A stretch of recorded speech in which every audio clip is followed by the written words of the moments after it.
বাংলাদেশের অপরাধ জগতের ইতিহাসে এক রক্তহীন করা অধ্যায়। সাভারের সম্রাট কি তবে সেই পুরনো প্রেতাত্মারই নতুন সংস্করণ, নাকি রসুখার অসমাপ্ত মিশন ১০১ আজও তাড়া করে ফিরছে এই জনপদকে? সময়টা ২০০৯ সালের ৭ অক্টোবর। চাঁদপুর সদরের এক মসজিদের ফ্যান চুরির দায়ে ধরা পড়েছিল এক ছিচকে চোর। তখন কেউ কল্পনাও করেনি এই জীর্ণ চেহারার আড়ালে লুকিয়ে আছে এক ভয়ঙ্কর সিরিয়াল কিলার।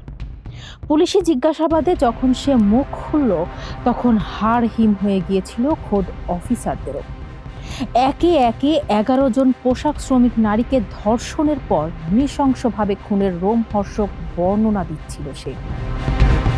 টঙ্গীতে প্রেম করতে গিয়ে গণপিটুনি খেয়েছিল রসু। সেই অপমানের প্রতিশোধ নিতেই শপথ করেছিল ১০১ জন নারীকে হত্যা করার। ১৬ থেকে ৩৫ বছর বয়সী নারীরা ছিল তার টার্গেট। প্রেমের অভিনয় আর বিয়ের মিথ্যে প্রলোভনে তাদেরকে ডেকে নিত নির্জন কোনো নদীর পাড়ে। তারপর এক লহমায় শেষ হয়ে যেত সবকিছু। কোথায় সেই রসুখা, যার ফাঁসির রায় হয়েছে ১১ বছর আগে? চাঁদপুর থেকে কুমিল্লা, আর এখন তার ঠিকানা গাজীপুরের কাশিমপুর হাই সিকিউরিটি কেন্দ্রীয় কারাগার।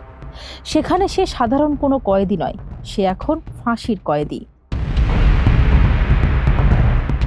সাভারের সম্রাটের স্বীকারোক্তি আর রসুখার বর্তমান অবস্থা আজ নতুন করে ভীতি তৈরি করেছে। আমাদের চারপাশেই কি তবে ঘুরে বেড়াচ্ছে এমন আরও অনেক ছদ্মবেশী সম্রাট বা রসুখা? ফারজানা হাসিন, মানব কণ্ঠ ডেস্ক।